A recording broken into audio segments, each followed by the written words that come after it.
All right, let's get her going. Friday. Off the Rails Friday. You know what's better than Friday? And we love Fridays. 6 p.m. Friday. Well, that's 2 hours from now. But in the meantime. Your mic is not on. Okay, are we having DB. mic issues? Oh, there we go. Are we good? I will take the fall there. I was saying something to him about if I can turn my mic on and off during the segment, and he was talking to me, and then your mic wasn't working. So I'll take the fall on that one. All right. Final weekend of the regular season. Mm-hmm. We're happy you're with us for the next 2 hours. We promise you we will solve nothing, but hopefully make you smile a little bit wherever you are watching and listening. Sportsnet 360, 590 The Fan in Toronto, streaming always on Sportsnet Plus. Also available Spotify, Apple Podcast, and YouTube. Nick Kypreos, Justin Bourne, Sammy McKee, Frank the Tank, Braska, Derek Brandale. Oh, man. Yeah, we're all set. Good. We're ready good to go. And I promise we'll all be incredibly focused with Masters Friday on our TV in here. Rory McIlroy leading the Masters by 2. Mm-hmm. Just burned the edge to go to 8 under. Looking pretty solid out there. We'll be dialed in the whole time. Fun Friday. Sammy, no more golf. Fun Friday. We got the Leaf line, which Sammy has plugged. And you did it for the first time.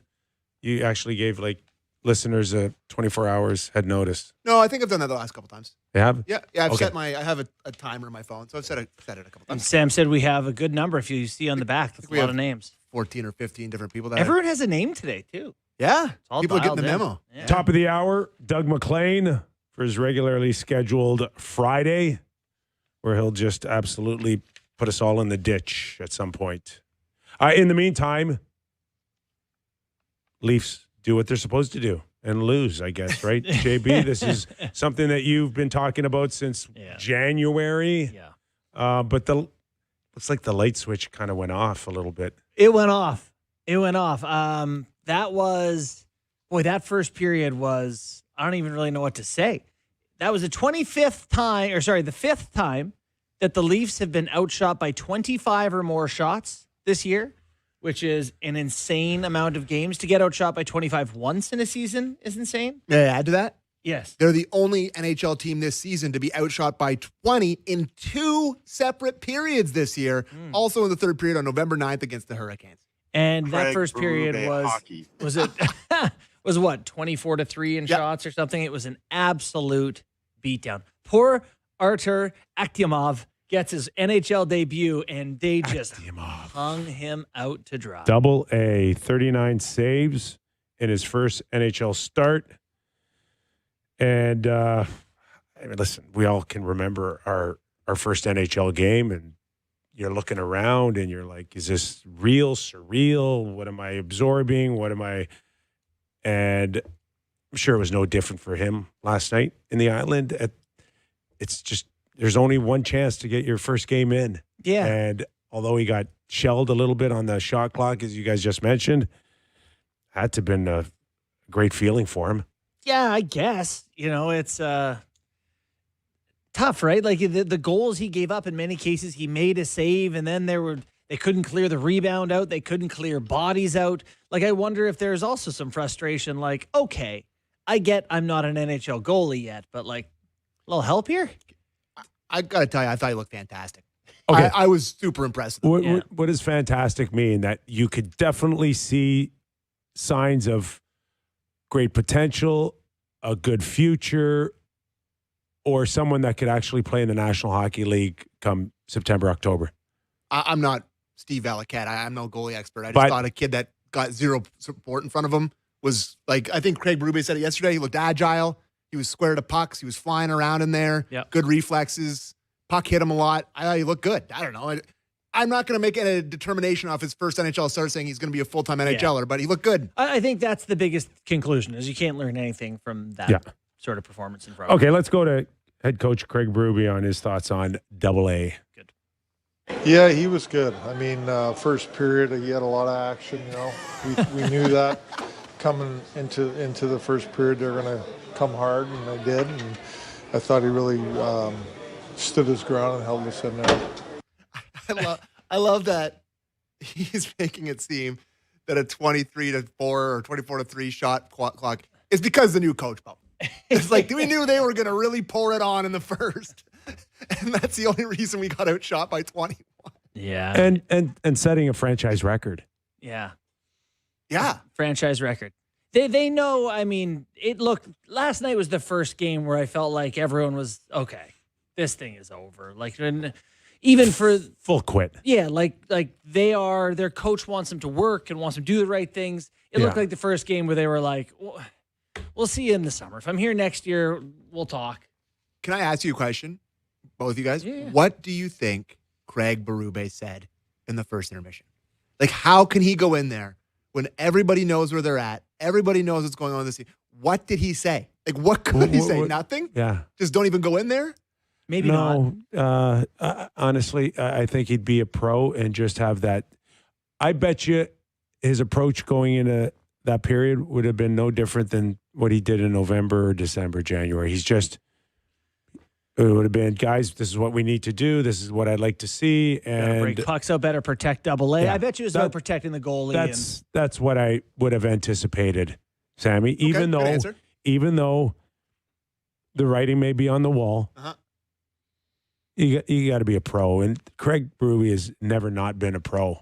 At times, I think it's been a little frustrating for him, especially with are we on the same page? Where's the disconnect between Brad and the information I'm receiving and what I'm sharing publicly, and what you just shared publicly doesn't jive, but that's our issue. But he's always been a pro. Yeah, absolutely. I think it's been a hard year for him. And to your point, a lot of the frustrations doesn't feel like they can say. He's gone in front of the microphone a number of times this year, and it kind of feels like he's not allowed to say, this guy's not trying hard, or the GM won't let me do this, or whatever. So it's been a tough year for him. Luke Hames? Oh, yeah. I mean, what'd you think? I thought good. I thought, good pace, good effort. Good, it turned a puck over that resulted in a goal, had an assist. Yeah. Good. Would have liked to see more of these opportunities down the stretch here. Yeah. I thought that he looked like a guy that could, just. Not the biggest guy. No. Is he not big? I didn't get a sense that he was big. I mean, You're asking me. Yeah, I don't think there's a ton there. He's 6'1", 203. I just don't think not a little guy. I don't think there's a ton there, but it's just more to the opportunity where this season's bbeen lost for however long, and you've just taken zero opportunities to get a look at any of these highly guys. Skilled guy, right? Yeah, I mean, listen, he went to Dartmouth. He had 12 goals in 22 games his last year. That's a lot of goals. 18 goals in 31 games the year before. He's got to come in and score. That's his game. Yeah. Yeah, not like a whole ton of PIMs on there. Yeah. I mean, you're not getting a physical kind of look out there. No, but he's never been at No. I know. I mean, just at the end of the day, he's just another guy that you're just throwing a dart at the wall. Totally. Like I in talking to people with the Marlies, it sounds like he really kind of a slow start, and then the second half of the year, they feel like they found something. I wouldn't be shocked if next year Hames is with the Marlies, becomes a point per game guy who, you start going, okay, he's an option for us. Not gonna. Can I ask a question about that too, though? When did the NHL switch that you get an assist on an own goal? Because it used to be if it bounced off somebody, it was always unassisted. And he won the face-off. It goes to Riley. Riley shoots it in off. I forget who he shot it in off the Islander, and he ends up getting an assist on that. Not to take away from his first career point with his whole family there, but that's not an assist. It's an own goal. That should be unassisted for Riley. I think it's not just a touch. It's a sense of changing possession. It's got to be more than just like by the other team. A touch. He's got to shoot it in his own net.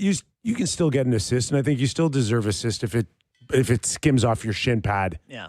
Like to burn an assist or to go to an unassisted goal, you kind of have to look like you actually change a possession. Yeah. Well, to me, if a puck's not going anywhere near the net until it bounces off the other team's stick into the net, I feel like it should probably not be. Redirects have always.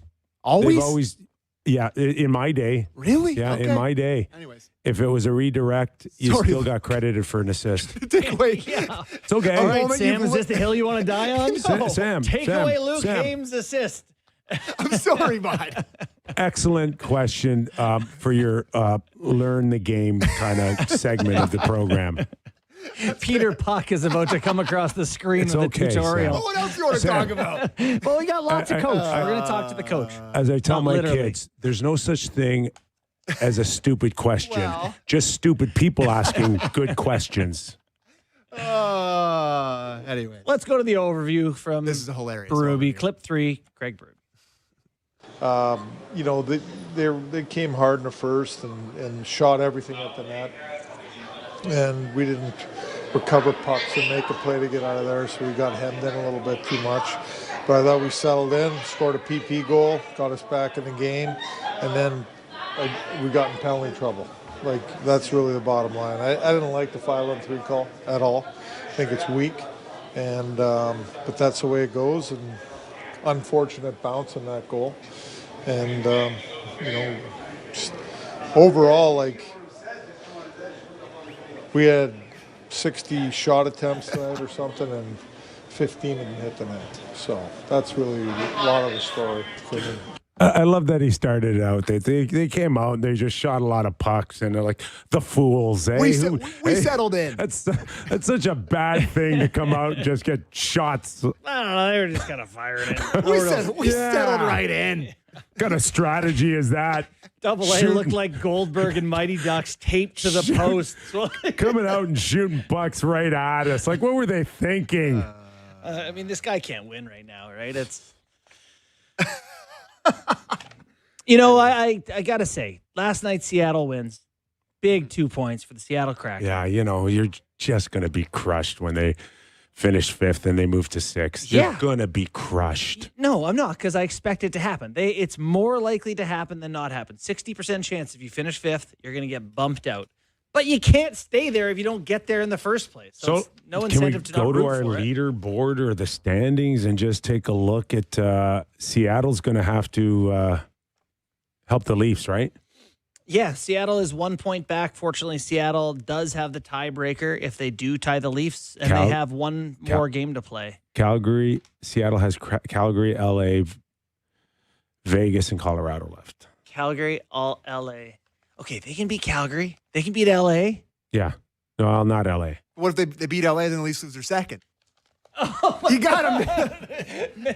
OT. We need that one to go to OT. I just, I sent a tweet about this, and Oh my God, that's what's going to happen. They're going to get points, knock LA out. the most frustrating thing is how close the Leafs are to the absolute bottom without Like they trying could get at all. below the Rangers, and then they wouldn't have to worry about any of this. They'd be solidly in the bottom five. They are just ethically tanking here. Like they've been going out Are there you sure? trying to win. Are you Yes. sure? Yes. Because I'm not sure right now, and I get the part where like they're mailing it in now, but I don't know where the cutoff line is that they're mailing it in, and this is just how bad they are. See, I think you're making a pretty good point because, like, everyone sees these guys get called up. But last game, they lost Carlo and Joshua to injury and Stolars. So all those guys got called up as injury replacements. The reason AA plays is because they want Hill to be in a big game for the Marlies, and Stolars isn't available, and Wall's not going to play back-to-back. So AA just played. Yeah. No one was like, hey, the best thing for the tank is this. It just kind of played out that way.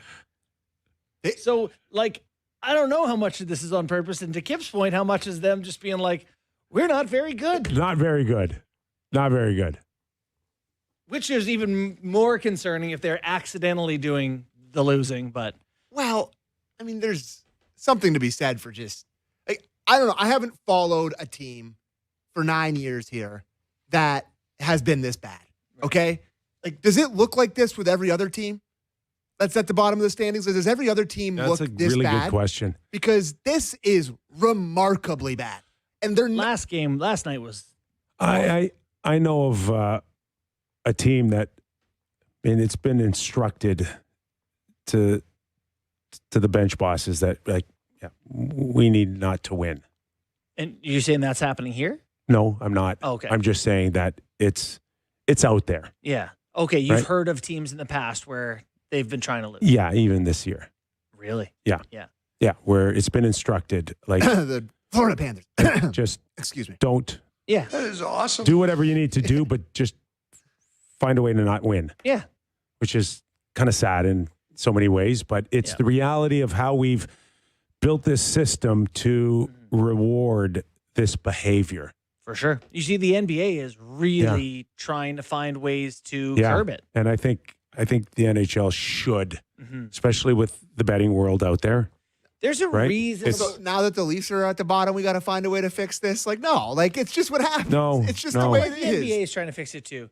I think there's a. Well, they are. The tanking in the NBA versus what's happening in the NHL. I mean, this should make you feel good that it's your Leafs that Oh, yeah, but now- drive change. Right. Now that they're in the conversation for being the worst in the league, we got to change everything. No, it's the way things work. The NBA and the NHL tanking aren't even on the same planet. Yeah. They're starting guys off the street, the Washington Wizards. Like it's not even comparable. But there, some of the ways, and we didn't really talk about it the one day where they came out with some of the proposed plans. Some of the ways they're doing their lottery or proposing their lottery is all the teams who miss playoffs, plus the teams who are eliminated in the first round, I think, all have an equal chance of getting the first overall pick. That's like 20 teams. Everyone has a 5% chance of winning the lottery. So, like, being at the bottom, there's just no incentive. Everyone should try to win and get up as high as you can because what's the difference? You want your fans to cheer for wins, but then the bad teams can get stuck being the bad teams for a long, long time. Yeah. And you can lose franchises. So I don't think the leagues want that either. I don't know. I'm torn on the right way to handle it all. yeah, it's not. No easy solution. Chris Johnson, I think today or yesterday, was reporting that Mike Gillis is going in for second talks or second interview. Second interview. Is that what? Yeah, that's what's out there. Okay, I mean, you that's what's sent out there. A message to the group chat in the first time in a week. So Yeah. he must have been Yeah. really interested in Yeah. Is this their answer of feeling like Mike is analytical enough, but yet still has a ton of NHL experience, and you kind of kill two birds with one stone? But like Mike has been out of the game for 12 years, right? 14. 14 years. So why? Right? Why? That's I think a fair question to ask. Why what? Why has another team not hired him in 14 years? I don't know. That's a good question. It's not like he hasn't let everybody know, including the NHL Players Association, he wants a job. Yeah, the Athletic had an article for his 2020 pitch to some teams about how he was trying to get in and what he wanted to do. Yeah. So why and what's changed? I think it's just his belief. I'm not saying he can't do it No, or I be know. bad. I know. It's a fair question. I think it's just, again, the sales job on this is what I believe in, and I guess his greatest strength after all these years is the analytical part. It's the only sizzle that a guy needs to go with now moving forward. That is his tie. to get a job with the Toronto Maple Leafs is that- like you gotta convince us that you believe in our way now. And what's so crazy is because everyone knows that, everyone knows the right answer to the test question, right? Like if you go into that interview Yes. and they ask you anything remotely tied to process, you're like, well, Yeah. let me tell you about my data-driven approach. Yes. AI infused, in fact, Yeah. you know? Yeah. Which I think a lot of people, a lot of Leafs fans hear those words and like, oh my God, stop it. I worry that he's just probably telling people what they want to hear, right? Like that's what you guys are alluding to there, and like I don't know the man well enough. I do know that he, his days in Vancouver were, challenging for sure, just in terms of some of the ways that he came across, and he's a very confident guy to the point where people thought he was extremely arrogant. Wonder if, people grow up. The only thing I know is that he was, ahead of the curve in terms of some of the stuff, psychologists and therapists. And so would that be president or GM? sounds like president from what I'd been reading and hearing. Yeah. Is the answer Mike Gillis and then Sonny, Mm-hmm. right? And Yeah. That could be a solution, I think, but it goes back to, I think, what they were trying to avoid last year is to eliminate that spot, that job. Mm-hmm. They went throughout the organization, as we had mentioned, with the basketball and the soccer and hockey, of course, with Brendan Shanahan gone, that we don't need that position anymore. But was that position not eliminated partially for financial reasons? Like, that seems... I think it's safe to say that they must have saved a lot of money there. $20, $30 million. Right. So if Mike Gillis hasn't worked since 2012 in the NHL, isn't it a lot easier to say, hey, we'll give you $2 million to be the president of this team or whatever? What leverage does a guy have who's not Like, beaten down? You know, there's not people beating down doors for hire him. have you heard anything like, are the National Predators, have they been talking to Mike Gillis? Have the Seattle Kraken, who don't have a president, now looking at him? Like, are The other thing I'm concerned about, Devils? though, is that, again, this president role to me is so much more about the brand and the business of the Leafs than an analytical approach. So then Get Sonny for the analytics. So who's... Yeah, but if he's focused on the business side and selling programs and shirts and... Yeah, you say that, you're making light Right. of it, but that's important too. No, I'm not. I'm just saying, whatever it is on the business side, if your focus is there, are you comfortable enough just leaving all the hockey decisions to Sonny or whoever else is coming in with that analytical title? Yeah. Right? If you're not, you're hiring a GM and an agent. And does Mike Gillis want to come in and just sell and do sponsorship stuff? Right. And if he doesn't, does that change the calculus in some way? Can you hire a great businessman who understands the Toronto Maple Leafs and their brand? Who, I mean, you've existed in this world. But can you leave a guy like Sonny by himself in the hockey? The buck stops with me. Yeah, I think that's a fair question. I don't know. Yeah, I say no. Right. I say no. I just... So then you want a guy... I think Sonny needs help. Sonny has never spoken to an agent. Right? Never. He doesn't know them. Like, there has to be a... Like what happens when he signs? Hi, Donnie Meehan, please. Pat Brisson. Yeah, this is Sonny. I just want to let you know. I look forward to meeting you. And I'm now the general manager of the Toronto Maple Leafs. Right. Like, is that the way it's going to work moving forward? And, you know, as he gets his feet wet and he gets experience, and how long of a grace period does he have to kind of get his feet wet here when the team's trying to get into the playoffs as early as next April? Well, I guess then, you know, first off, I think the Devils are going to get him. He's from New Jersey, and he's been there before, and he didn't have a great experience there. Okay, I'm just telling you what I hear. Great. But the other thing then is what you're looking for in the president is you're asking for a guy who can oversee the hockey decisions of the GMs. And then you also want someone who can stop selling salmon in the dressing room and stop, you know, it's a big role then. Yeah. It's certainly a role that needs to exist. It is. It's a beast. Yeah. Like, again, to compare it to anywhere else, you cannot. Mm-hmm. So, Carolina with Tulsky. Okay. Did we do this show yesterday? He is the general manager, but he is far from being the buck stops with me. Okay. You know who that is, right? Is it Dundon? It's Dundon. Yeah. So he is in many ways the real president of hockey operations. Like, Tulsky can't move nothing without his stamp of approval here. Right. Okay. And we can look at them and see a lot of success, and the consistency's there. You know, we'll see how if they're close to really pushing for a Stanley Cup, or will it just fall short somewhere? That remains to be seen. But everything, all those final decisions were Tom Dundon's. They weren't the general managers. Okay, are you talking about players? Everything moves through Tom Dundon in Carolina. So he's making player personnel decisions. Tom Dundon. 100%. No, the general manager could come in and say, I've got this idea, but it doesn't get passed without Tom. But what organization is that any different from? It's different from Toronto, right? There's nobody to call Brad Treliving and say no. You think you think Tree could have traded Matthews without needing permission? I think he would if he went upstairs and he had this amazing game plan.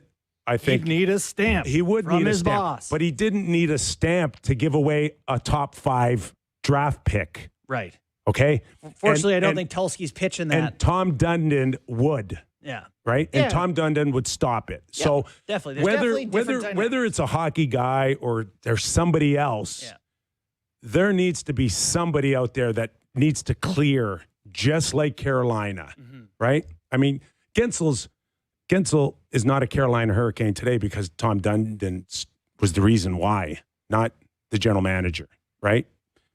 $6 million, 6.2 he initially offered, and then Gensel said, scram beat it and left. Yeah. Right? But that was Tom's call. That wasn't the general manager going through his analytics going, let's get rid of him. No doubt. I mean, they all people they have Columbus and Winnipeg on no trade lists.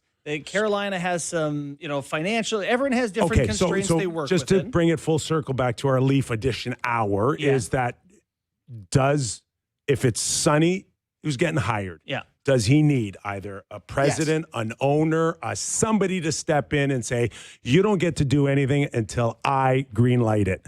Yes. 100%, yes. For sure. But then that comes to me as so Gillis. Yeah, so if you feel like Gillis is that from a hockey perspective, then I don't know if Gillis is my guy. Who is your guy? I don't know. Okay. I don't know. It's alarming how few other names there seem to be are any of Tom these. Fitzgerald your guy? Well, Tom Fitzgerald is gone from New Jersey because he wasn't that guy in analytics. Right. Okay? So that's why he's gone. That probably takes him So out. you think he's coming here? Nope. So, Kip, is there someone you're around this market, and the consensus from everyone is you need someone who gets the Leafs, what the Leafs are, what the Leafs mean. Yeah, and that's not easy. And that's why Shanny was the perfect guy. Shanny was the perfect guy. Yeah, and I know it didn't work. They didn't win a cup. It didn't happen, but it went well. He's still available, I think. I mean, he's from Mimico, Ontario. He got it. He got it. So I do wonder, who. Kevin Bieksa from Grimsby, you want to be the guy? Kypreos from the... It's just not even looking at one guy and go, thumbs up. It's it's the one guy, but how is he going to work with a guy like Sonny? Mm-hmm. And how do you empower him, but still kind of watch over him? And it's managing people. It's managing egos. It's managing insecurities. Well, and it's a beast. We're talking about pro and amateur scouting, right? Yeah. We're talking about skill development.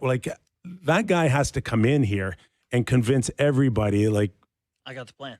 Well, not only have I got the plan, but we've got the plan. Mm-hmm. And we believe in each other. We trust each other. And every 4 or 5 years, everybody's just knifing each other in the back in this organization when it's ready to blow up. And it's just got to stop. It's also, you would have to assume that Gillis would want to hire Sonny Maeda. And I know that people... Or he's told to. Well, this is the thing. I don't want that. That's the exact opposite of what the president is supposed to be doing. And everyone is saying, the worry is that everyone is saying whatever they need to say to get the job. Yeah. Which I don't blame them. So tomorrow, boys, what are we going to see on the ice? Tomorrow, who plays? Florida, and that's the Tank Bowl. It's a huge tank battle. Who you plays? Have to lose tomorrow. They're tied with Florida in points. Got to finish below them. I've seen some people being like, "Oh, at the end of this season, they aren't playing with any pride. They're brutal." I'm here to tell you, I don't care. No, there is just this is detached from reality. You only have one little window here to be terrible. Just be terrible for a sec. Are they going to start Joe Woll tomorrow? Yeah, probably they are. Right? They can't. If they are a serious organization, Somebody has to put in a call. I'm curious to see Florida's lineup. That's what I mean. For sure they're going to try to lose. Yeah. So you have to this is just such a it's the opposite of every show I we've need ever a done. shower after this conversation. Well, I mean, like, what do you want me to say? They should definitely try to win to drive home their culture. Like, lose. No. Play with no goalie. Start with 6 on the ice. Forfeit. What would the league Sure, do? What great. would the league do if they just pulled their goalie? I don't know. Just forfeit. Yeah, just said, hey, we're gonna punt on this one. Bets. Just come up with 14 flues. I don't think there should be a world where I don't know. This is all new to me. This is not my wheelhouse of Pizzetta, Quillen, Yarncroc, losing on purpose. Lorenz, Hames, Robertson, I Domi, am- Michelli. Like, it's pretty But then, bad. I mean, I don't know. Tavares shouldn't play. Nylander shouldn't play. Nye shouldn't play. They should not play. I'm sorry. Undisclosed. You see what the Carolina Hurricanes did yesterday? All right. Their whole rot. Why are you guys dismissing this? No, This is an incredibly important game to lose. Like, I'm not joking. If this changes They also are one of the teams who have a legit chance to get number 1 overall. You're going to be in a handful of teams with the good lottery odds. I understand, which is why the organization should take this very seriously. And I'm really hoping they do. It's important. Yes. And it's horrible, to your point, that they're put themselves in this situation that you want to lose. I know, it goes against everything what everyone believes in, but too bad. Can I go to break so I can wash the filth off this conversation? Whatever. Sure. Like, I don't know how you're going to live through game 80 of the Leafs losing Garden again. hose in your ear. No. Fire hose. Okay? Garden hose won't wash it off. All right. We'll go to break. We got mailbag. Mailbag? Yeah, no, we got a Leafs line. Oh, Leafs line. Yeah. God, I get so confused sometimes. All right. Sammy's Leaf line when we return to Real Kyper and Bourne.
Closing out the week with our Leaf Edition hour of our program. Nick Kypreos, Justin Bourne, Sammy McKee.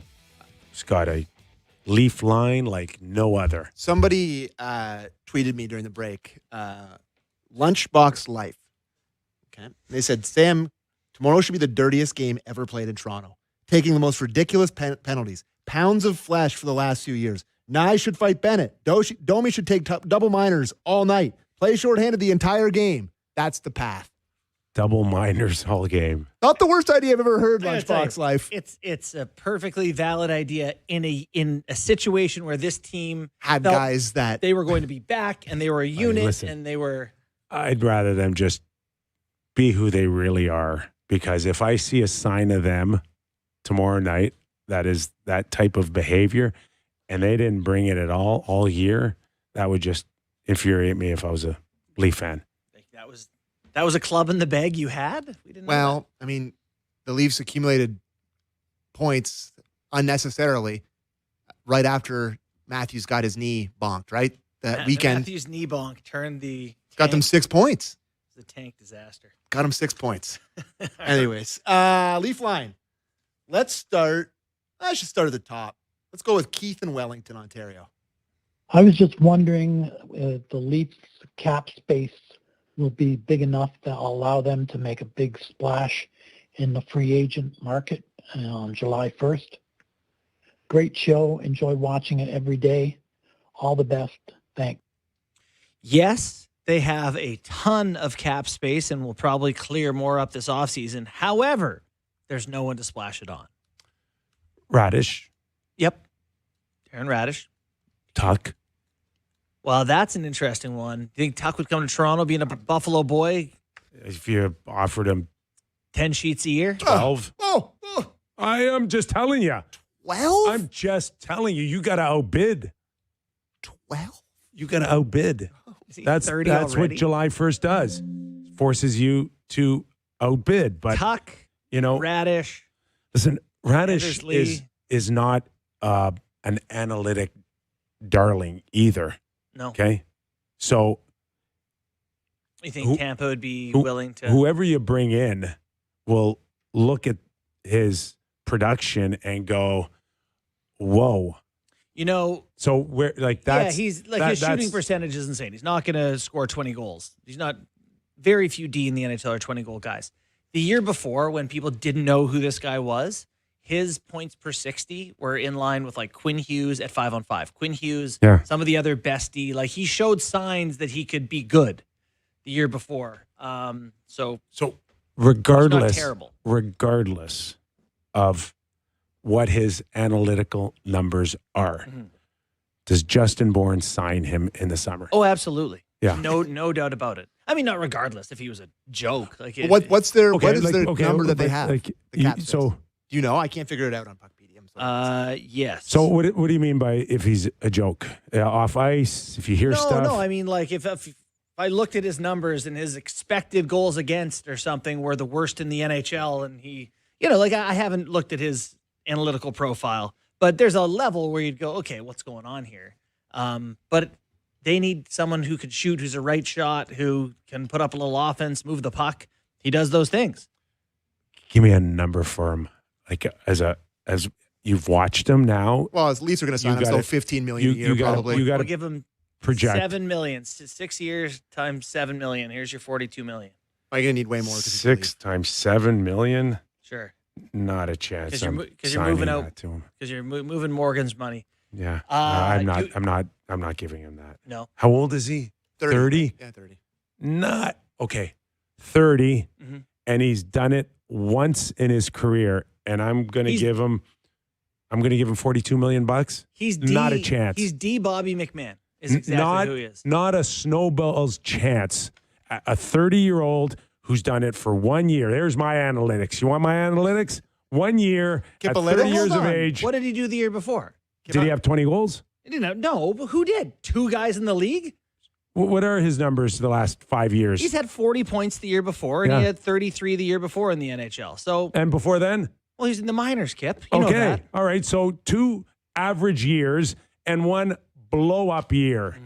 So I don't care about Definitely the that's a 30, red flag. 30 or 40 points. Yeah. That's probably where he's going to fall That's in probably after what he is.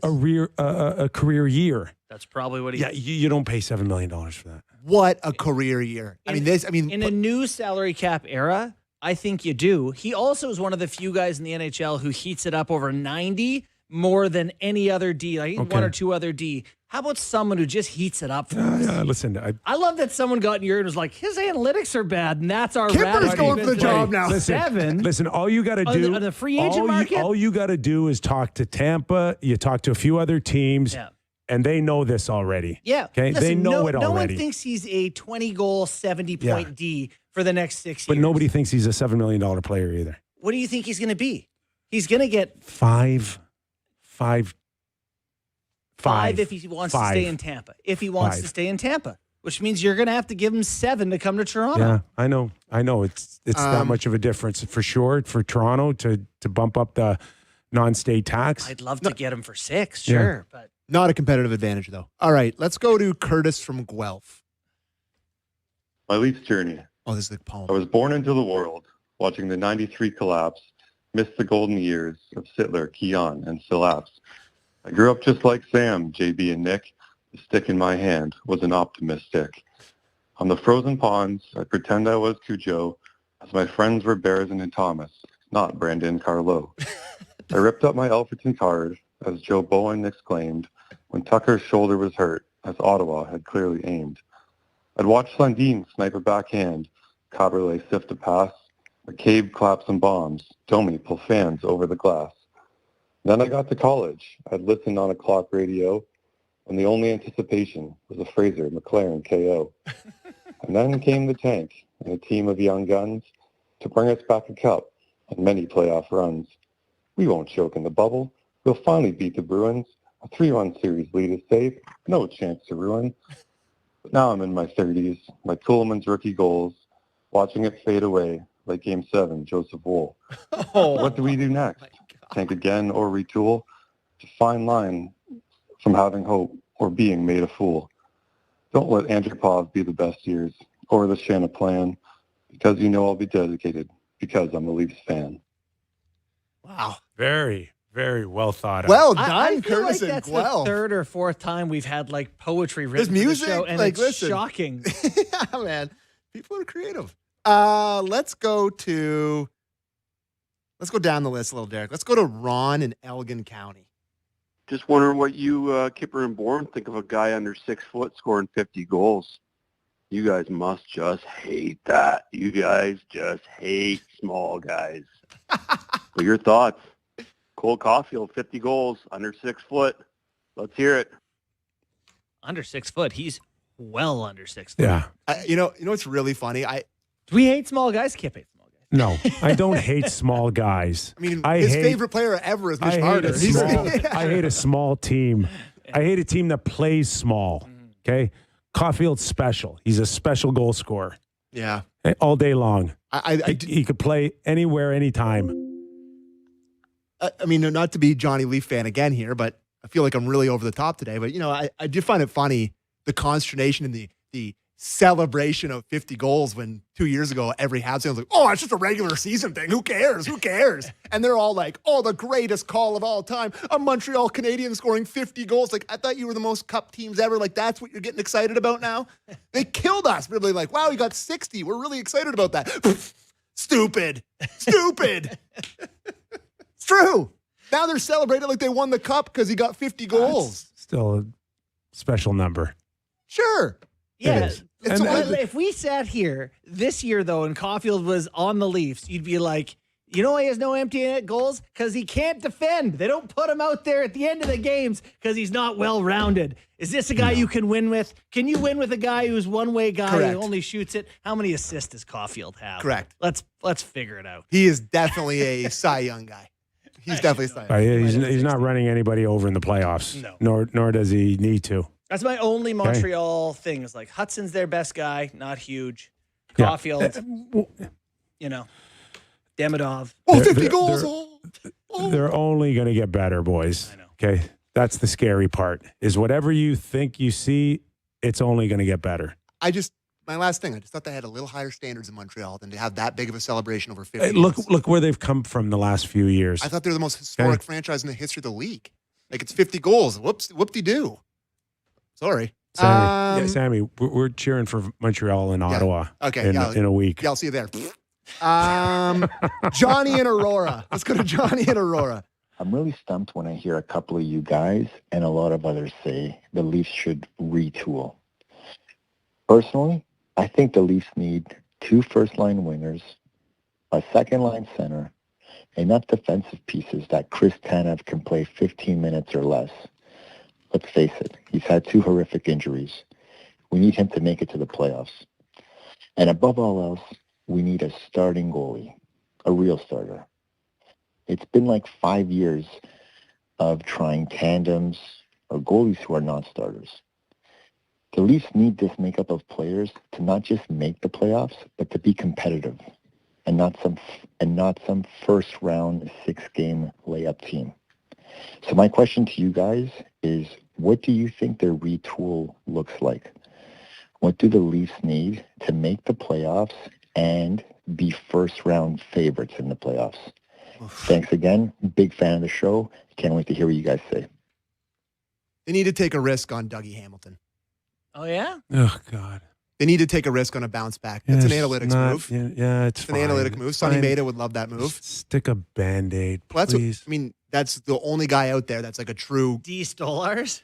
Oh, like a guy that's like, maybe he could regain his form as a number 1 defenseman. Then you put him in there, like, I don't know, couple scoring wingers, couple centers. I will stand by this. I told you this earlier. You don't pick rebuild. Rebuilds pick you. Mm-hmm. So whatever we're staring at, and you want to try to bring your Dougie Hamilton to make a big difference for next year, you're just prolonging the inevitable, which ultimately will be a rebuild. You're only like 2 guys away from everybody calling it a massive rebuild, and that's Nylander and Tavares. That's it. Matthews? Matthews Yeah. and I'm sorry. Nylander, No, let me do that. Yeah. Nylander and Matthews. Those are the only 2 guys that separate you from whatever you want to call between a rebuild and a retool. Well, what separates you, though, is you're not saying you want a bad draft pick next year. You're just going to play the Marlies, and see. What separates you is you're going to go get veteran guys and try to succeed, whether they should or shouldn't. That's going to be the difference, right? The one thing that intrigued me. Go ahead.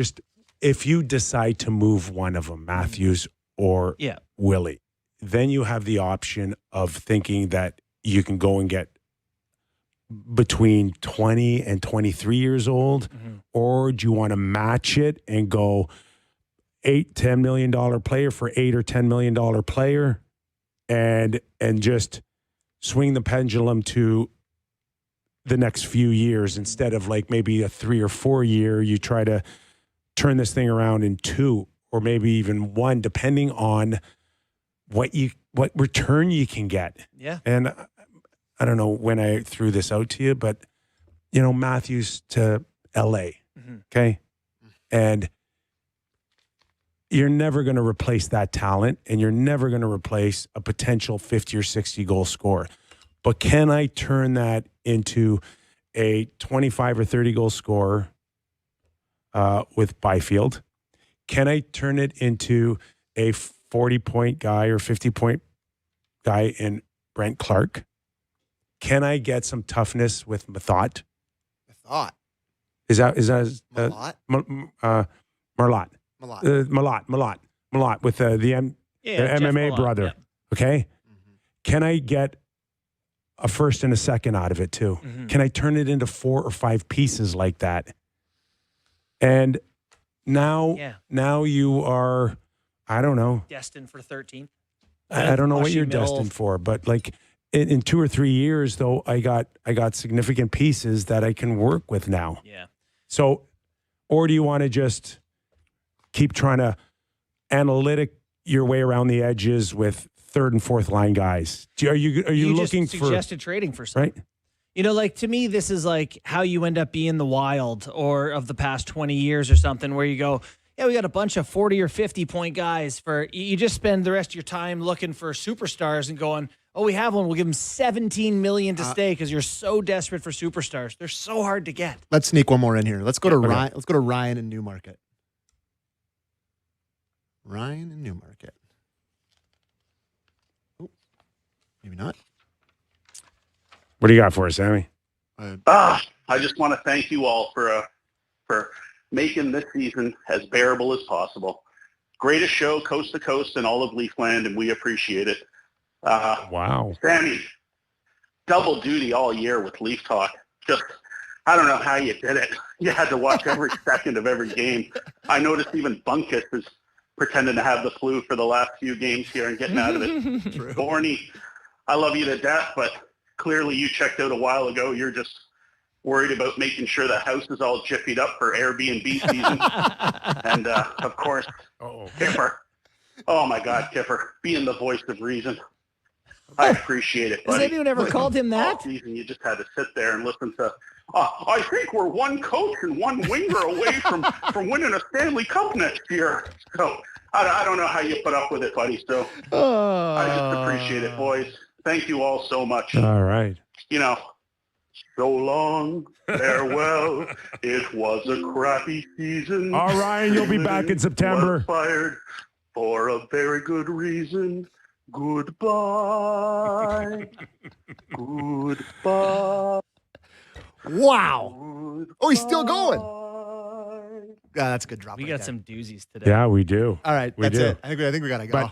And it doesn't have to be Matthews. It could be Willie to get 3 or 4 pieces. Now I'm listening. Okay. Let's go. Good job, Sammy, guys. you okay? Yeah, I still want to trade them all away. All right. Still Don't plenty to go here. Doug MacLean. Yes, it's Friday. Off the Rails Friday. Plenty more to get into. Don't go away. It's the Real Kyper and Bourne Show. I love listening to you when I'm on.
All right, taking it up a notch as we go national on the Real Kyper and Bourne show. We are live on Sportsnet 650 in Vancouver, Sportsnet 960 in Calgary, and streaming always on Sportsnet Plus. If you can't catch us live, there's always Spotify, Apple Podcasts, and YouTube, where we always appreciate the chats and a thumbs up for our boy Sammy and JB. Take it. This hour of Real Kyper and Bourne brought to you by Bet365. In a few minutes, we'll welcome in Doug MacLean, former NHL president, GM, and head coach. Also, we will be taking texts. Yes. 590. Was that a yes for the text, or was that a yes because you saw someone put something in? No, I was for the text. I'm just watching. Rory just dropped a dart to probably about 6 feet on 12 at Augusta, so he's got a putt to get to the lead, -7. Something tells me you got something on the line for Rory. Nothing. Nothing? No, I have zero investment in Rory.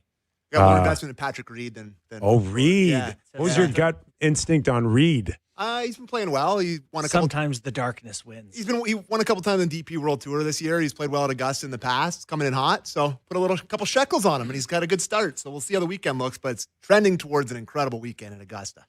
All right, plenty to get into with McLean as we await him. Pittsburgh clinches a playoff spot, ending a 3-year drought. Do you see the video they put out, the flip the script video? No, I did not. Yeah, right. It's a miracle we didn't end up on it. Like right. Overdrive's on it. Like a lot of people, the preseason predictions about how this team is no good. And they're I don't know what we said. I don't remember. I think we is strong. You have been particularly okay to them. Kyper and I have been burying Dubas nonstop for a full calendar year. Just, I guess it was based on the inevitable that they've got 3 of their best players closing in on age 40, and at some point you just thought it was going to come to a screeching halt, to the point where we all, and I include myself in this, and whether it's right or wrong, it doesn't matter. We need something to talk about. If we projected that Pittsburgh would have been out by January or February, what would have happened with Sid? Would Sid be okay hanging around, babysitting some of the younger kids? He's not babysitting anybody. He's leading. Yeah. Yeah, what are they going to end up with? I mean, 100 and some points. By the end, they get 98 with 3 games to go. So, so they put out a thing basically highlighting all the media who said they wouldn't be great, which I think was probably a reasonable guess. And Nick Taylor rolls one in on 15 to get to -2. Our Canadian fella, 2 under. It's obviously probably a pretty tough pill to swallow for a lot of Leaf fans across the country, watching the job that Dubas has done, because a lot of the guys he brought in there to sort of support the older core have really done well. Yeah. But I'm here to tell you, I don't care. Sit back in the playoffs. Oh, listen, fully rooting for the he's Pens. made some great moves, including the Skinner one. It looks fantastic, overall. Yeah. I don't know what it's going to look like again in the playoffs. We don't know what anything's going to look like. It's so unpredictable.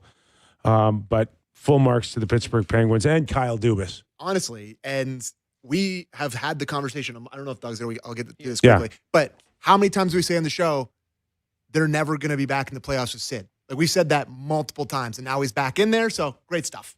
Okay, let's welcome him in. Doug MacLean, former NHL president, GM, head coach. We usually come to you a lot sooner, but we thought we'd give you extra time to work on that resume of yours. Yeah, I was trying to get Neil Glasberg's number, but I for some reason I haven't been able to find it. So he's the guy. I didn't even ask you a question. He's the guy that's doing the search for the general manager. Yeah. Okay. Well, we don't know. Seriously? Hold on. General manager, president. Nothing's been clear yet. So just a minute. Is Neil the guy that Elliot used to bring in to Sportsnet to watch games with you and I, and he'd sit in the room with us and watch hockey? Is that the same guy? Oh my God. I can't believe you remember that. I think it is. Is that right? Yeah, I think it is. And I don't know, maybe Rogers had to bring your friend in day. Yeah, bring your friend to work day. Yeah. Yeah. So now he's searching for the Leafs. Now, maybe it's because he sat with us watching those games that he's now qualified to do this. I think we could have ruined him that night. I give him full credit for hanging in there after that, maybe. So, okay, I'm going to say something that is not No. People are going to be offended, especially Sammy, or not Sammy, but Bourne.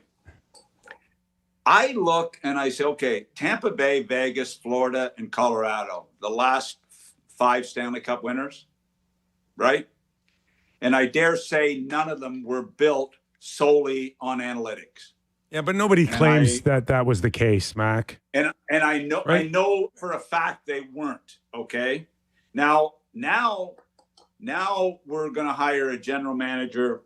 Like, you do not build an NHL team on analytics and numbers. It's a real important tool in the overall process. And if you don't use it as a GM, president, director of scouting, you're an idiot if you don't use it. But you don't build teams solely on analytics. And I'm listening to this stuff the last few days.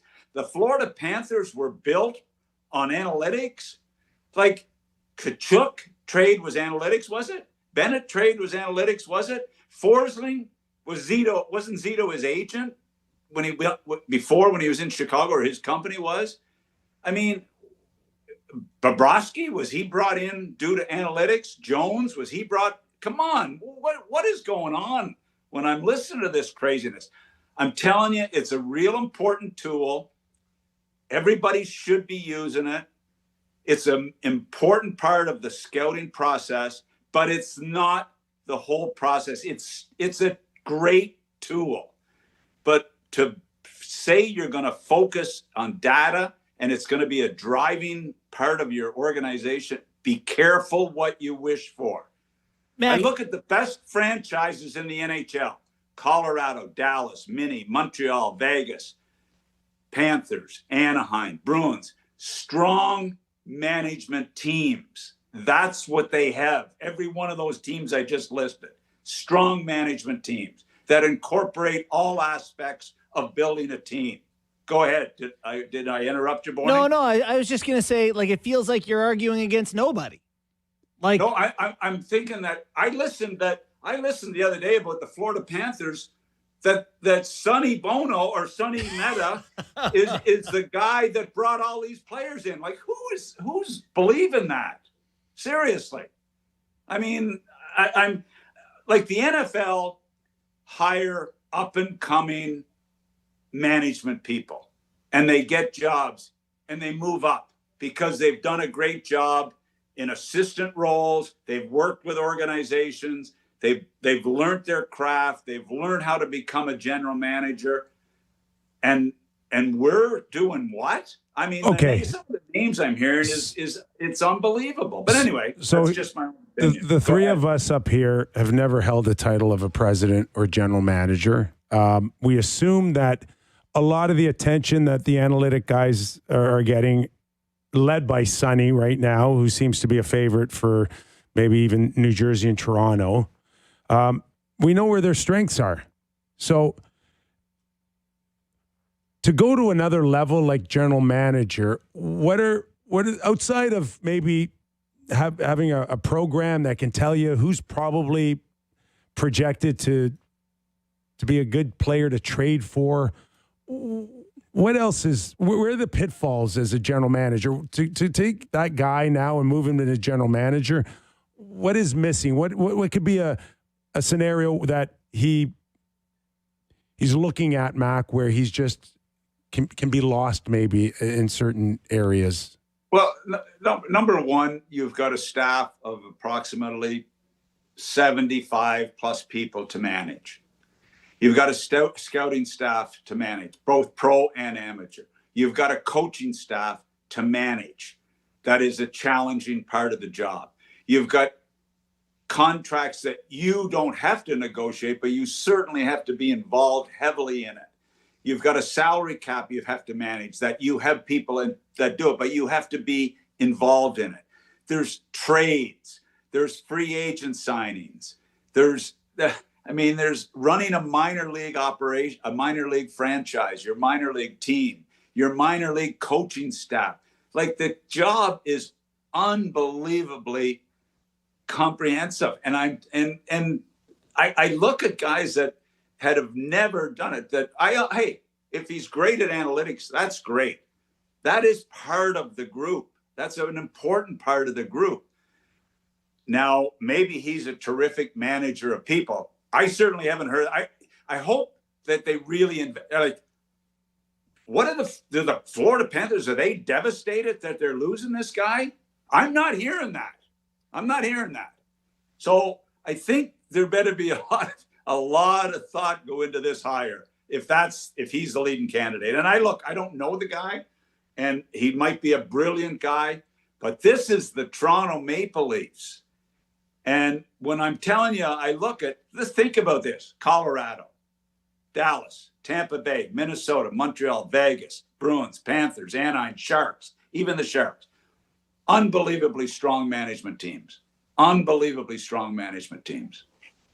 You know, they all use analytics. Yeah, and that's it's a part of it. I'll tell you what people who are listening to you say that, and Kip, I know how you feel about it, whatever, about data, is some of the people who are more into it don't get the fear of it, or why, when it comes up that this is something that they want as a key part of their hire, you get people who've been in the game for their entire lives. Well, they're pulling out their hair over it. Yeah, you can't measure heart. And people get very upset. And there's a lot of people saying the same thing you just said. They're saying it's not the whole thing. But it's not. It's not. I think everyone's in agreement there. Yeah, what I said is it's an important part of it. Yes. But you certainly don't build a team around it, but it's an important part. Yeah, and I get the idea that it's a big role, management of people. Like, that is an underrated facet. I get that. I mean, there's so much to this job. There's so much pressure in the job. There's between, the other thing is dealing with the media, dealing with the fan base, dealing with ownership. It's all encompassing what goes into this job. And to put an inexperienced person in the Toronto Maple Leaf job makes me a little bit nervous. What about putting an experienced guy in with a Sonny? Sonny still's the general manager. I brought up the point where, the kid in Carolinas, listen, they don't have, they got Brindamore. Brindamore is the hockey guy in all of this here. I know his focus is coaching, but he is the hockey guy, and Justin Williams from everything I hear, okay, in Carolina. But Tom Dundon essentially is the management team. He is the guy.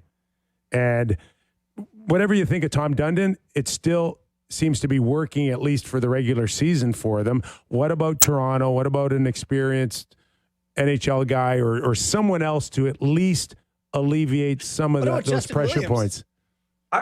I think that, like I said it on this show after Keith talked. I mean, hire a president of hockey ops that's on top of the league, that's totally on top of the league, and let him hire the general manager. He's the guy that should be hiring the general manager, not Neil Glasberg's recommending. It should be a guy that knows the league and knows the people in the league and knows who's available, hiring the general manager. And then the general manager, in consultation with the president of hockey ops, hires the coach. That's the structure Keith, I thought, was talking about in his conference. So look, I happen to think analytics is unbelievably important, but I'm telling you this, and look at the teams that have won Stanley Cups, and you tell me that it was a driving factor. It was an important factor, but it certainly wasn't the driving factor. Mac, who do you like? Who fits the role here in Toronto? You guys are just talking about Justin Williams as the hockey guy that oversees stuff, who's from Coburg. Yeah, and, he's not that guy, by the way, but he's a springboard right now. I'm not sure how involved he is. Who can do that in a market like this where the pressure is? I think, well, that's a really interesting question. And you say, okay, who are some great up and comers in the game today that have been working behind the scenes in an assistant GM role, learning all facets of the general manager job. Okay. And people are going to laugh when I say this because I happen to really think the world of this guy, but I've watched Rick Nash now for 7 years work in the background in Columbus, training to be a general manager.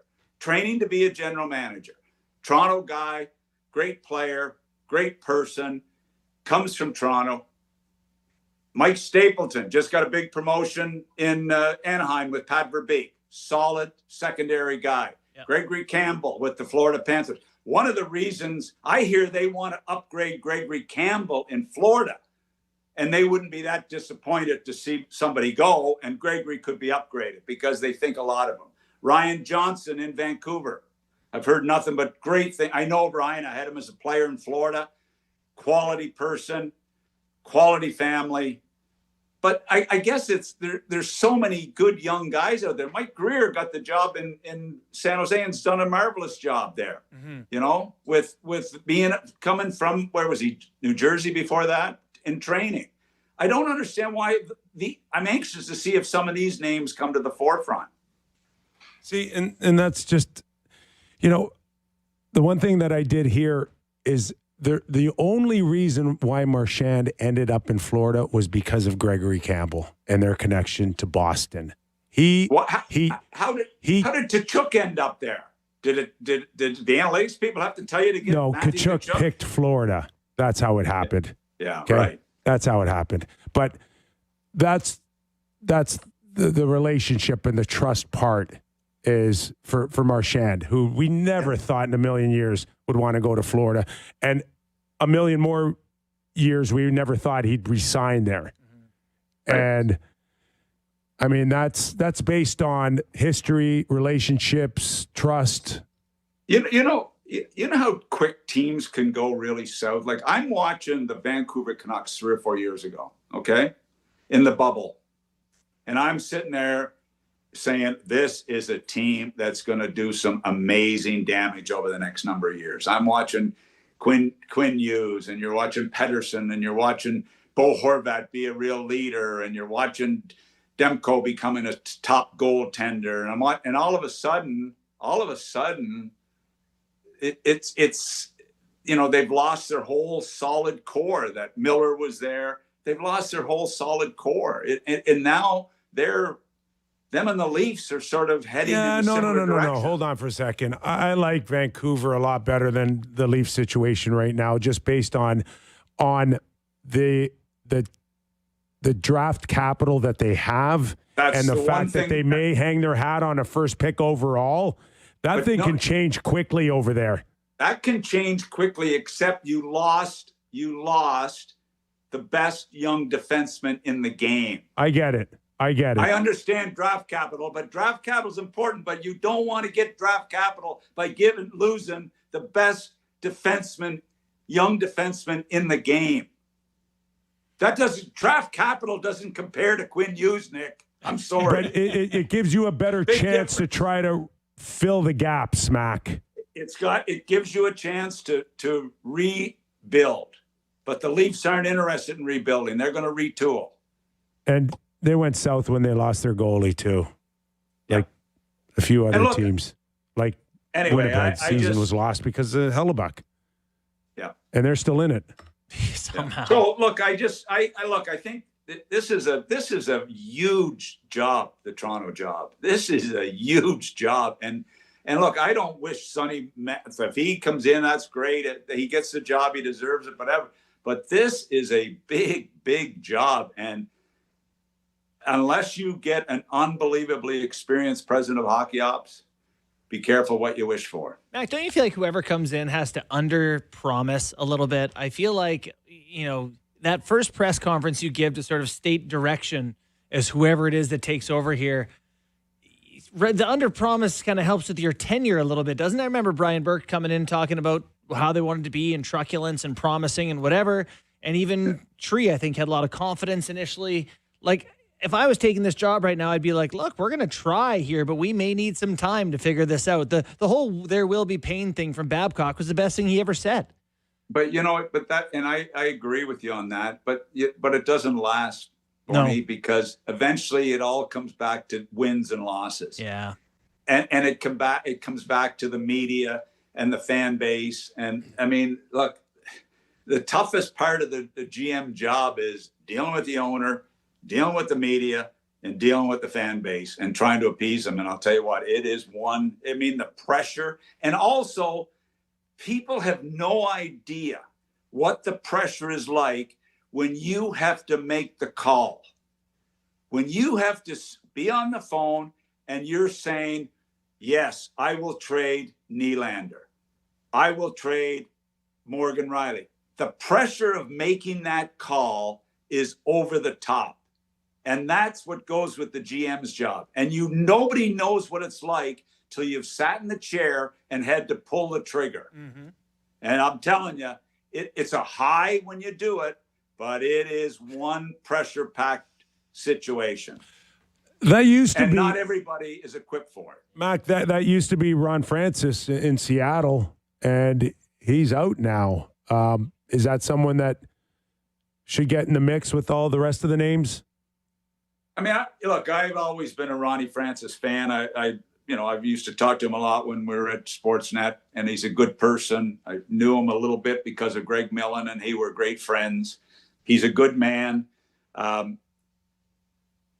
Seattle's got some issues, guys. What is going on with that franchise? And I guarantee you, Ronnie Francis is not the problem with that mess out there.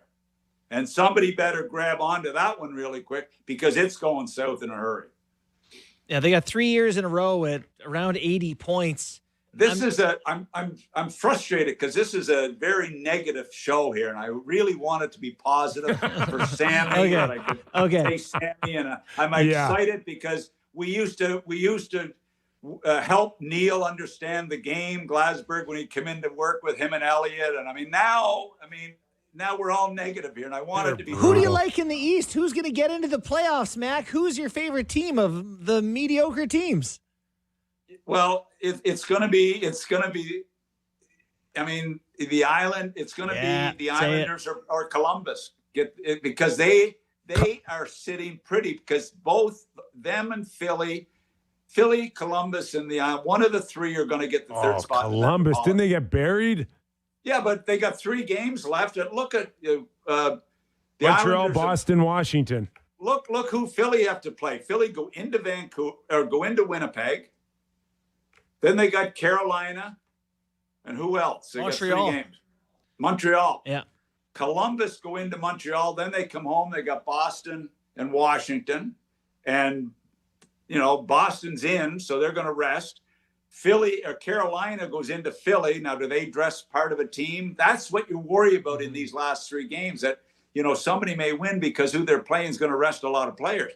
So it's going to be the Islanders or Columbus get the 3rd spot in the Metropolitan. Can't believe we didn't ask you yet about Patrick Waugh being let go and DeBoer stepping in. Yeah, what are you hearing in Florida? In Florida? Well, I mean, when you go for coffee with all your buddies. The dead GM. The dead GM Poet Society. Jeff Rimmer told me that Sergei Bobrovsky told him, Jeff, you're so smart, you should be a management guy. Jeff, we got enough on our plate to deal with. Tell Jeff. You know what I told Jeff? I said, Jeff, phone Toronto, phone Neil, get your name in there. If Bobrovsky told you that, that's good enough. Get your name in. But anyway, I don't know. What's going on with the board? Islanders.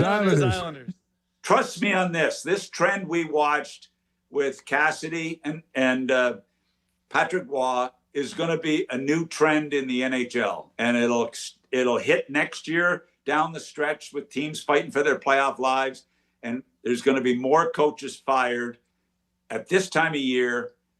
It'll increase every year. It's a new thing, and especially if Columbus get in with Bonus. If the Islanders get in with DeBoer and Vegas are in already with Torts. So it's going to be a big factor. Mac, why is the trend? Because owners are waking up right now and they're losing saying, too much money. Where's the trend from? What they're saying is if we don't get in the playoffs, we're going to lose out on $10 or $15 million.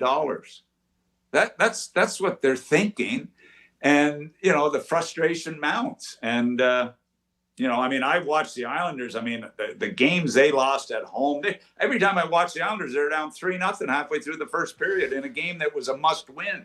So I don't know what it was. But, firing coaches, like, have we ever seen this ever, where coaches get fired with 8 games left, with 4 games left, with 3 games left? I've never heard of it. But Well, there's the bump, right? it's the bump. Yeah. I mean, I understand it with 25 games left. Yeah. Or 30 games left. I understand there, but with 3, and Torts comes in. Cassidy, obviously, they it was a disaster there after, it's the same thing happened to him in Boston, but it was a disaster. And now Torts comes in. He's Mr. Congeniality, Mr. Positive. Wait till game 20. So nice and sweet now. Which is, and you know what? They're 4-0. They're 4-0. And they were fighting. I talked to George McPhee 3 weeks ago, and he said, actually, I talked to George the other night. George texted me. I don't know if I tell you this, but he texted me. He said, Doug, I'm walking by your place with my dog. Grab your dog and let's go dog walking. So I take my dog and go out. George and I are walking down the street behind my place here. With each of us walking our dogs, but George's dog was a tiny little guy, and he held him because he was scared Newman was going to attack him. So anyway, we had a great chat. That was a great hockey chat. It was much more enjoyable. Was this? I'm sorry. Was this before or after he fired Cassidy? It was after. Okay, all right. We just thought maybe your fingerprints would have been all over it.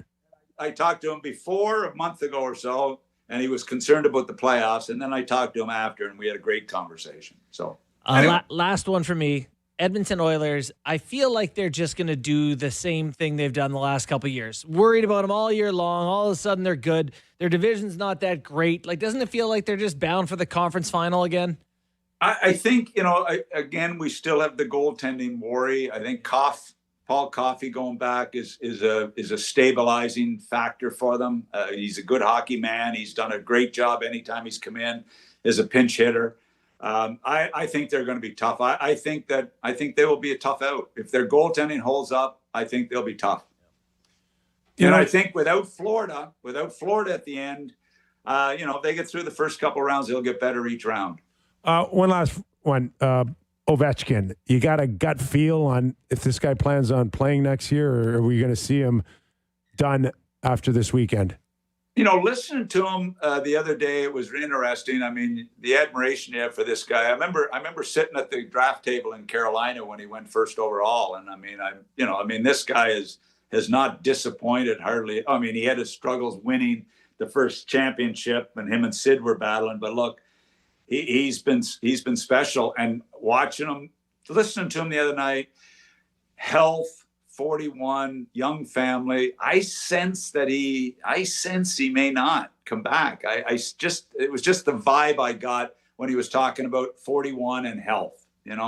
So we'll see. But I hope he doesn't retire. Okay. Hey, the Caps may still get in. Like, they're right there.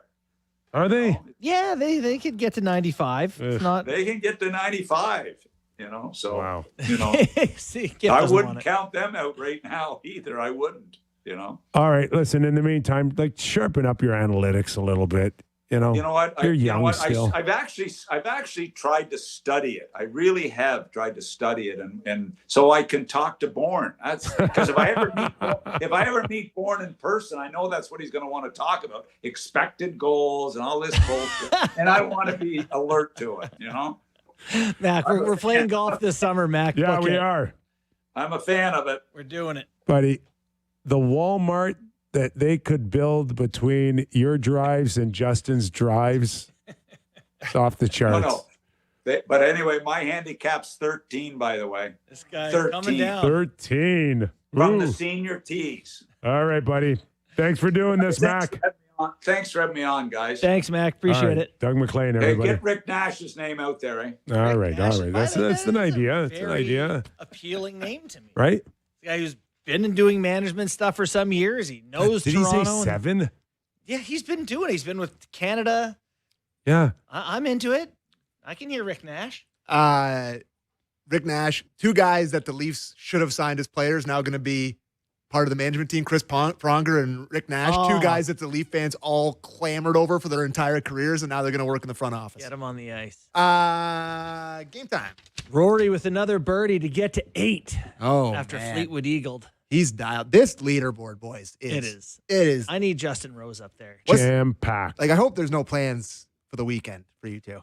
I'm trying to pawn my kids off on other people. Legitimately, I'm trying to arrange play dates so someone else raises my kids for 2 days. One of my good buddies, Madison, he's moving this weekend. Oh, Are you helping him move? And he's of course not. But he's a diehard golf fan. And he's like, oh, I'm driving all day. I'm like, this is on you, buddy. yeah. How about the guy who says, like, help me move? Like, Oh, my God, no. are you kidding me? I saw someone. But Do I also- look like Keith Hernandez? Once you hit 35, it's like you got to pay for someone now. I'm out. Oh Now. my back is God. not. I saw someone tweet, like, I'm not slipping a disc for a slice of pizza Yeah, and 5 it's- beers. Oh, my Like, God. thanks, man. Those days are over. Hire a company. Way over. Game Time, presented by Bet365, an official partner of the NHL. Must be 19 plus. Ontario only. Please play responsibly. Now, boys, in the heart of a playoff race, tons of huge games. Oh, wait. Nothing. Come on. Zero Zero games on the schedule tonight. Not one measly game. But how many tomorrow? Probably many. Guess. 15? That's 30 teams. Wow. I mean, who doesn't get to play tomorrow? that's very weird. What? Unless Toronto and Well, Florida forfeit. They're going to have a game. We're not sure. Not sure they're going to be playing, but It's going to go 0-0 to a shootout, and every team just going to be firing clappers from the circles. So I'll look at the major leagues of baseball. The Toronto Blue Jays get back underway tonight after a series-changing, season-changing potentially win against the Los Angeles Dodgers. 5-6 or something. What are they? I think they're 5-7 Yeah. instead of 4-8. Feels a lot better. Not going to lie to you. They are hosting the Minnesota Twins tonight. Twins come in as underdogs, plus 125. Former Jays prospect Simeon Woods Richardson on the mound for the Twins. Patrick Corbin off the street. I'm sorry, who? Patrick Corbin. I mean, this is what happened. For us? Yeah, they signed him. He's a lefty. Throws poo. Probably not going to go great. We'll see. But minus 150 on the money line if you want to bet on Patrick Corbin tonight for the Toronto Blue Jays. And a quick check at the Masters leaderboard. Yeah, now we're talking. Rory McIlroy, plus 115 to win the Masters right now. Like Rose suffering that heartbreaking playoff hole defeat last year, 2 buddies, it would be just the coolest story to see him come back the next year and do it. Got Good a number? Really good number on Justin Rose. Plus 1,100 right now. What's the cut line? Do we know? Plus 4. Plus Plus 4? 4? Yep, That's plus 4. pretty good. Patrick Reed in the third spot with odds 10-1. Going a little further down the list. Koepka 33-1 at minus 3. Looks like some of the best value to me. Koepka, Anyways, he's won me tomorrow some money over the years. Tomorrow is moving day at the Masters, and I will not be moving off of my couch. Anyways, that was Game Time presented by Bet365, an official partner of the NHL, must be 19 plus, Ontario only. Please play responsibly. Before we go to break, text 590-590 from all over the country. No more Leafs questions. It's all Leafs questions. Every other question from all over the country. 590-590 if you're listening. Okay, let's take a quick break. Also, I want to get your thoughts. We got Doug MacLean's thoughts on Ovi. I want to hear from both of you. What is your gut instinct on the Great 8? That and a little bit more as we close out the week on Real Kyper and Bourne.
Welcome back to the program. A reminder, this hour of Real Kyper Bourne brought to you by Bet365. Nick Kypreos, Justin Bourne, Sammy McKee. I don't know if I probably have asked this to you before, but since it's Masters weekend, you got to have friends in high enough places, Kip, that you're going to get on at Augusta one day. I hope so. Like, like some of the circles you roll in, I think you can probably pull it off. It's really hard. Yeah. It's hard. Really? I'm surprised. I haven't really tried, so I don't know if it's possible or not. Oh, you are actively trying? Your mic's not on. Mic's not on? There. Okay. So a friend of a actively friend trying. of a friend, you're trying to... Well, I have a golf Twitter account that I hope that one day Sportsnet has golf rights and they send me to cover it and I can win my way onto the course. That's the only way, is the media. Like I'll legitimately Yeah. switch professions for a while in hopes of doing it. The other thing, Bucket too, list is for me. it shuts down in the summer. Like there's small windows where you could actually, as a guest, go. Yeah. I mean, one of the exclusive of exclusive. One of the French-Canadian journalists I forget his name, but during the round, like the media lottery, he holed his second shot on the first hole for a 2 on the first hole at Augusta. That's crazy. Unbelievable. Jerry D played. Yeah. Played Augusta. I think he shot like 84, 85. I'll settle just... Duthie. Well, they don't play back. No, of course not. Yeah. I'll settle for just everything picking in April to just go and watch. Yeah. For 2 days. You know what? You going to take us? We could make that happen. Yeah. I feel like we could make that At least aren't going to be the playoffs again next year, so it should be no problem. Text, or did you want to talk about Ovi before that? Ovi. Okay. Yeah, let's get your thoughts. Like kind of a strange, kind of cryptic kind of thing. His visit most recently to Toronto. He picked up a few pucks, I think, and You think gave you're them to the starting to think trainer. it's coming to an end? You know what? I hope he retires. Yeah.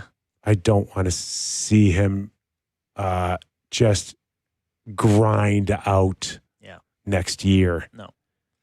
And I'll tell you what I really don't want to see is Ovi all season next year just standing for 2 minutes on the power play. Yeah, not starting in his own.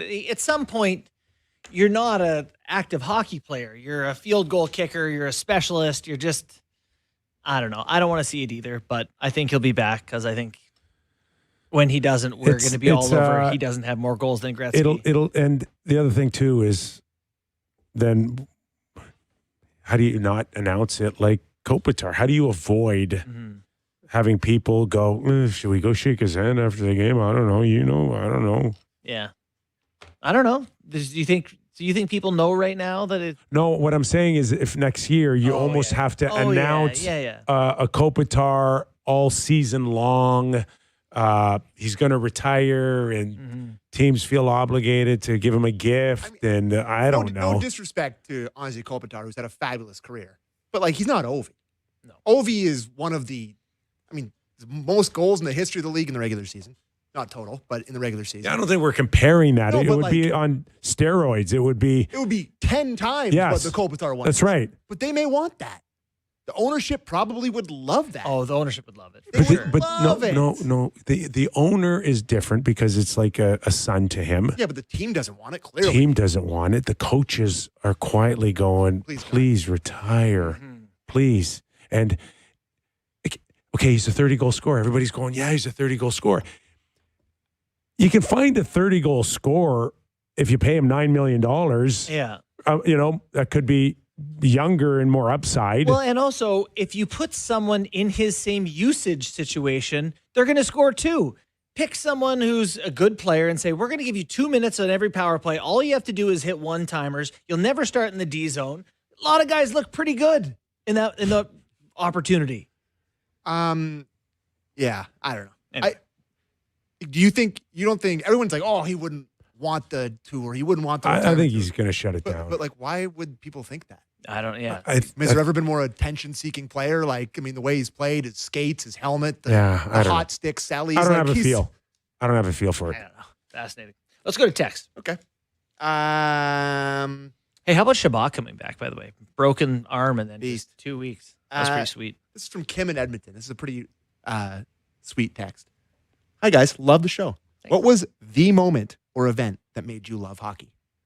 Oh, that's a very nice.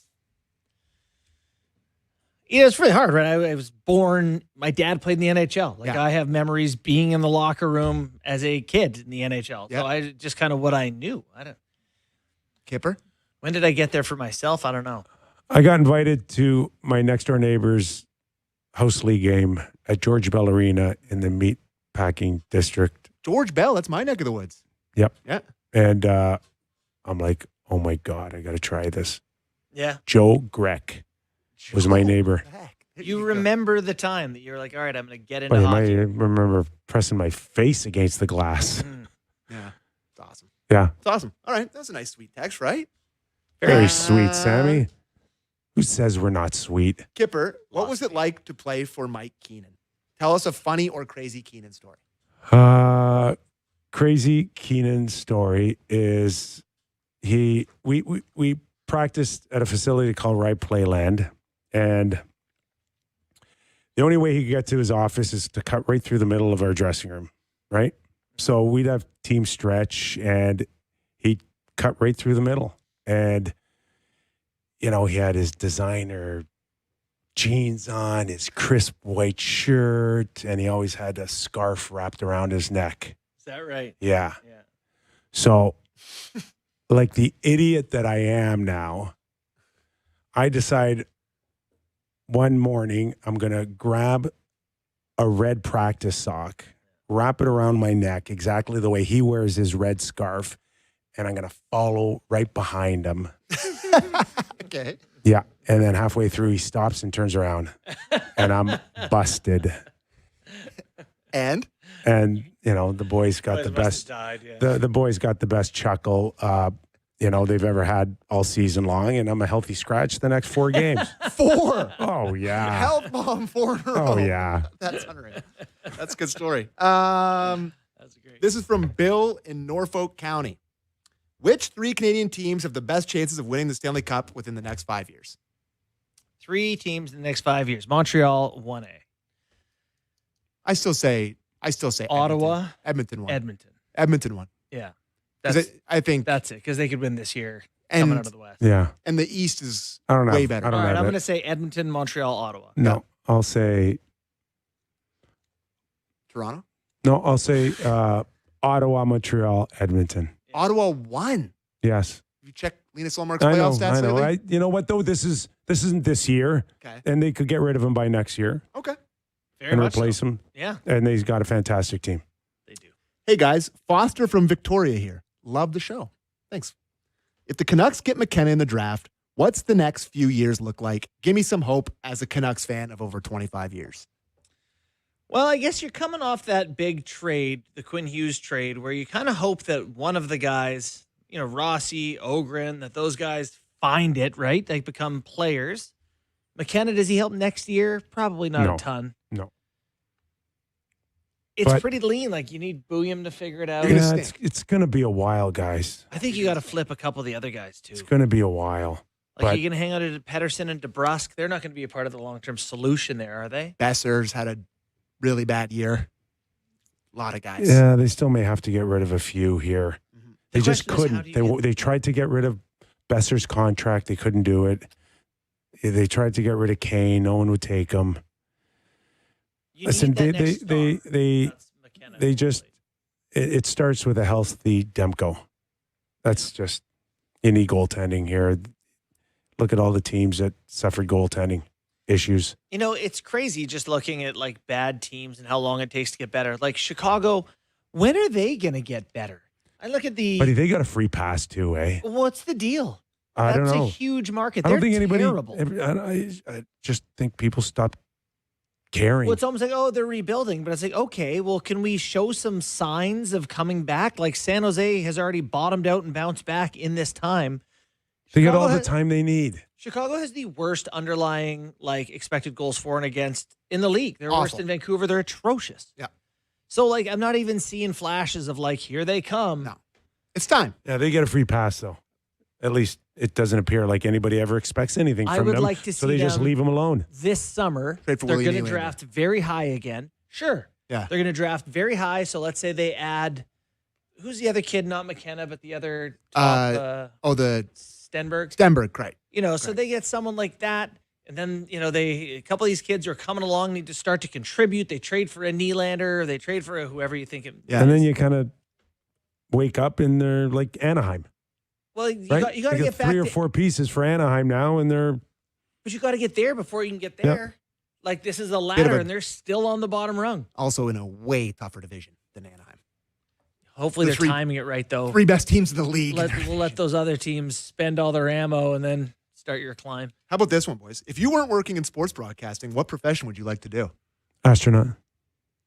Yeah. Hold on. Do we have to be capable of doing it? Because I'm in on astronaut, but I also wrote an article where I said I failed 11th grade math the other day. That's really sweet. That's the first dream big, Kip.